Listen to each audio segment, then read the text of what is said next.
गरीब किसान राजू की कहानी। राजू नाम का एक दयालु किसान था जो एक छोटी सी झोपड़ी में रहता था। वह बहुत गरीब था, लेकिन उसने कभी भी हिम्मत नहीं हारी। राजू हर दिन अपने खेतों में बहुत मेहनत करता था और इस साल उसके खेत सब्जियों से भरे हुए थे। बारिश नहीं होने के कारण जमीन सूख गई थी, इसलिए किसान ने एक सांप को दूध पिलाने का फैसला किया। रामू की कहानी। रामू एक छोटे से गांव में रहने वाला एक गरीब किसान है। उनका पूरा परिवार कृषि पर निर्भर था। रामू जैविक खेती करते थे। अपनी मेहनत और लगन से रामू की खेती धीरे धीरे फलने लगी। उनकी कहानी प्रेरणादायक है क्योंकि वह कठिनाइयों का सामना करते हुए भी सफलता प्राप्त करते हैं। मेहनती किसान की कहानी।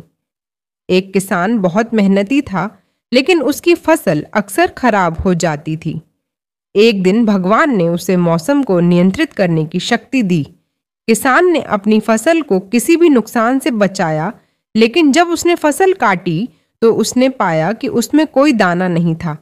भगवान ने उसे बताया कि उसने पौधों को संघर्ष करने का मौका नहीं दिया और इसी संघर्ष से ताकत पैदा होती है। किसान और उसके आलसी बेटे।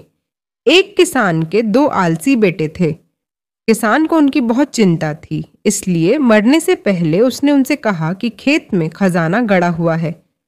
किसान की मृत्यु के बाद बेटों ने खेत को खोदा, लेकिन उन्हें कोई खजाना नहीं मिला। हालांकि खेत की खुदाई करने से मिट्टी उपजाऊ हो गई और उन्हें अच्छी फसल मिली।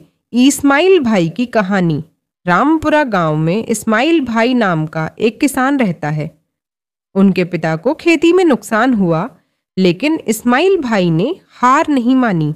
उन्होंने इंटरनेट से जानकारी प्राप्त करके ड्रिप इरिगेशन की सहायता से आलू की खेती शुरू की। दोस्तों, कैसी लगी आपको हमारी आज की कहानी? कमेंट में ज़रूर बताना। नेक्स्ट पार्ट के लिए यस ज़रूर लिखना।